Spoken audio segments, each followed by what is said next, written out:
Hi everyone, welcome again. Today I will be providing more information about the healing method, gold mining method, so that we can move to other methods in my future videos. What is really important to know about this method is that you can use it in multiple ways.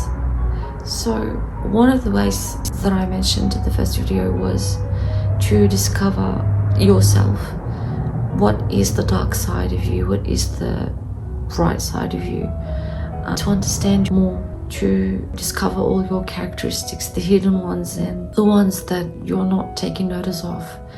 So it will help you to really focus on improving yourself, because once you know that you've got this particular characteristic or you've got this particular trait, or you may be somehow, let's say, good in something, bad in something, so this is going to help you to understand nearly everything about yourself that is hidden, and as well it will open your eyes to the things that you're probably not taking notice of, but probably other people are.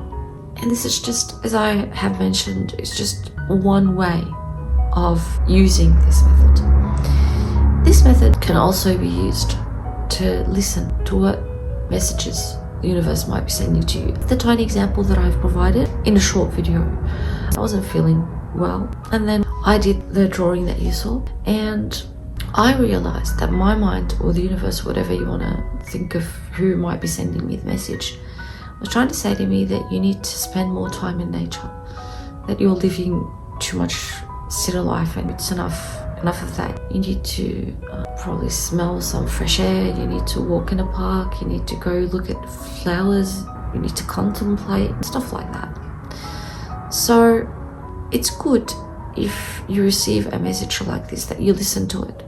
To be able to heal, you need to listen to what your body is saying to you, to what your mind is saying to you, to what your soul might be saying to you, to what the universe might be saying to you. You need to listen more. And this method is all about listening. So you really need to listen to whatever message is being sent to you and try to respond in a way or another. There are endless ways to use any healing method, not just this method, of course. Any healing method can be used in so many different ways, but I just want to speak about 3 main ways to use this method, because I've used it in those 3 ways before and it did wonders to me. The third way that you can use it, and I believe this is the most interesting way out of all of them, is to allocate a solution to a problem.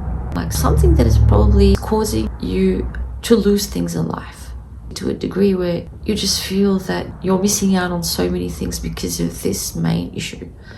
And I'll give you an example. Let's just say that you're a student at university student, and you have a problem with procrastination. You're a huge procrastinator, like I was for many years, and you want to get rid of this problem. You're trying to hand in your assessments on time or upload your assessments on time. You're trying to start early an assessment, but nothing is working out for you. The moment you sit to do something, you go, well, you know what? I can do something else. Just leave this, still have time, why to do it now? I can do it tomorrow, and then tomorrow comes, and then, you know what? I can do it on another day. I can do it next week. I can do it next month. And then when the day comes, just look at yourself and you go, oh my God, now what? Start searching for different ways to apply for an extension. And then if the doctor or whomever you're trying to get the extension from accepts, well, they made your day. If they didn't, well, bad luck. I've actually suffered from this problem for a long time, to be honest with you. But finally, I managed to get rid of this problem through the help of so many different things. One of them was this method. And I forgot to mention that at the end of this video, I'm going to apply this method with you. So I'll grab a pencil, a marker, and a paper, and we'll start drawing together. But one thing that I would like to mention is that I'll be using it today to allocate a solution to a problem. And it's not going to be procrastination. I thought I'm going to find a solution to a problem that probably most people suffer from, which is stress. Now, what you might find different here is because you're doing something that is unusual, just cribbling and trying to find different shapes. It's something different. So that's why you're most likely to find a different solution. So it's going to be really interesting, and I'm really excited. I can't wait to start this drawing with you at the end of the video. So please stick around if you're interested. And if you want to try it out with me, don't forget to bring your pencil, your marker, and the paper. But for now, let's get back to what we were saying. So when you have a problem like procrastination, you want to get rid of this problem, think that you can get rid of your problems easily if you read about how to get rid of this problem, or if you go to a psychologist, or well, they're all great. And I really encourage every single person to consider going to a counselor, to a psychologist. It would be really good to make a visit to a psychologist every now and then, just to make sure that your mental health is great. Now, one thing I'm speaking about is how this method helped me to get rid of procrastination. So I started scribbling as usual, and then I started seeing, look, I've got the papers here, so I'm going to share the papers with you just like I did in the first video. So this is the page that I scribbled over, and I saw so many different things. I saw this eye, which is like closed eye, and I saw an open eye here. There's another one here. And what I do is I write down everything that I see. It's like mind mapping, and at the end, I just try to look and go, oh well, and try to make a connection between all those ideas. And you're going to understand on your mind very well. So you probably won't understand on my mind. So if I read out those to you now, you might go, well, what? That doesn't make any sense. But to me, it did. And if you scribble now on a paper and you see different images and you write those down and then you read them out to me, they might sound like, what? To me? What?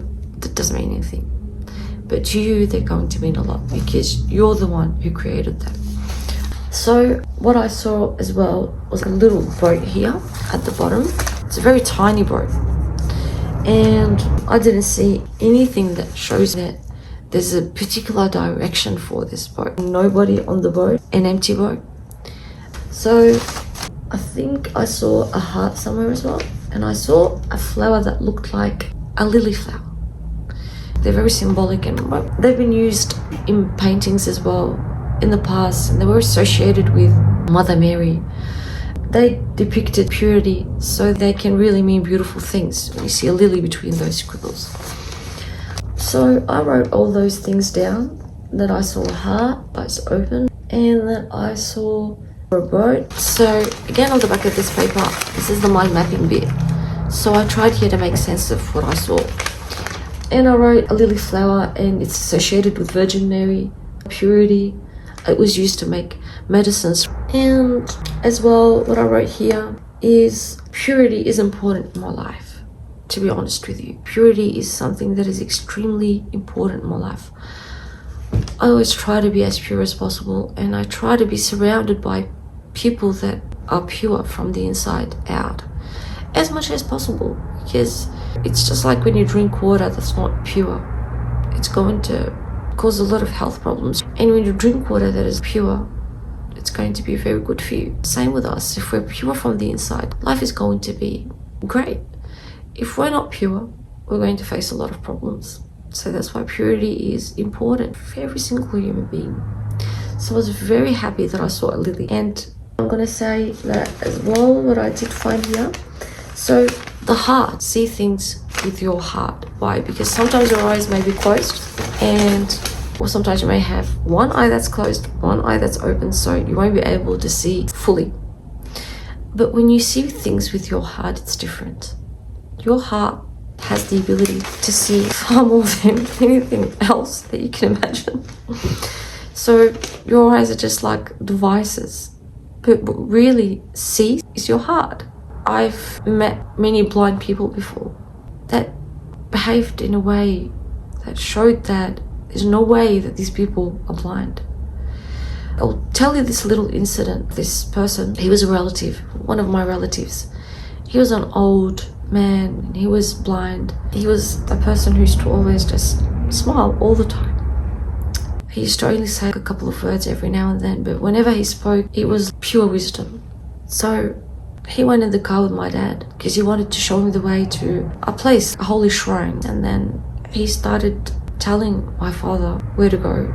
So he started showing him the way. He went in the car and then he started telling my father, well, no, you've gone the wrong way, go back. This is not the right road. My father was like, how did you know? And then again, you went right, we need to go left, stuff like that. And my dad was shocked. He just couldn't believe what he was seeing. My father was a little bit doubtful whether the person was knowing what he was saying. We just felt that this person had a huge ability to perceive things and see things around him without the need for his eyes at all. And this reminded me of that incident. So you really don't need your eyes to see. You need your heart. I'm not saying get rid of your eyes. That's not what I'm saying. You won't need your eyes. Of course you need your eyes. But I'm saying when it comes to seeing the truth of life or to perceiving what is true or what is not true, you need your heart. So I wrote that down. So now I've got the lily and I've got the heart and I've got the boat sailing alone and letting the waves lead the way, the wind. So again, I was searching for a solution to procrastination, as I said to you at the start.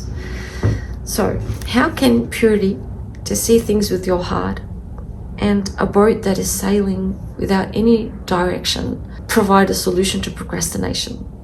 Well, what is really interesting is that it made sense to me. So a boat is like a message that you should not worry about a certain direction, because what happens is when we procrastinate, most of the time, we think about certain things that we need to do and then that we need to take an action. And so we try to avoid taking that action. When you do not decide to do anything, you can't procrastinate. In other words, let life lead the way. Do not lead your way. In other words, let your heart lead the way, not your eyes. In other words, let purity lead the way, not your decisions. So when your heart decides on your behalf, when purity decides on your behalf, you're going to find that their decisions are far more aligned with what you deep down inside need than what your ego might decide for you. Because most of the time when we decide things, it's not out of wisdom or out of understanding or out of all those things that we convince ourselves that we possess, that the good characteristics. Most of the time when we decide things, it's actually those decisions stem from the ego, from that I want to take the decision. I want to do this thing. I'm the one who should have the say in this thing. So to avoid procrastination and to get rid of procrastination, you need to let go. Like that song, you need to let it go. When you think that you can do things and you really is the one who's in control of your life and you're the one who can decide things and you're the one who should lead the way, you may not be very accurate in that kind of way of thinking about things. Because in reality, when you plan for things, how many times did you plan for things and then they went totally against what you planned for? How many times you wanted to do something, couldn't do it? Everything stopped you from doing it. How many times you thought that you have the power to change, to do something good for others, to help others, and then what you were trying to do wasn't helpful at all to these people that you were trying to help.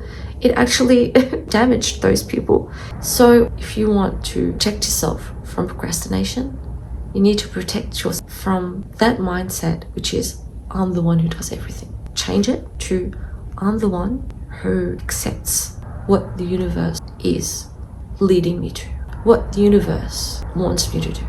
You're in the sea and there are waves, and one person who I really admire and I love said to me once, you're in the sea and you want to swim, and if you go with the waves, you're going to reach your goal way quicker than if you go against the waves. I'm not going to say that I got rid of all procrastination in my life after I did those scribbles, but I'm going to say, and I'm going to be honest with you, probably 60 or 70%. Please do not hesitate to try this method, because trust me, you'll see wonders. It's because we really need to listen to someone else, not just to the ego. We really need to try different things in life, not just ordinary things, and create your own healing methods. Probably when you look at this method, it might cause you to think about, why not I create my own healing method? When you try to be creative, your mind is going to be very thankful and it is going to reward you. And if you have a problem and you're trying to be creative to get rid of this problem, you're going to get rid of it way quicker than if you decide to get rid of it in an ordinary way. So now we reached the end of the video, and as I promised you, now we'll start scribbling to get rid of stress, and we'll see what is going to happen. I know that I mentioned that at the end of the video I'm going to draw with you, that I'm going to go through the method with you, but the video came out really long, so I had to upload it separately. I just hope that you enjoy watching the video just as I enjoyed the whole process of recording the video. Thank you very much for watching.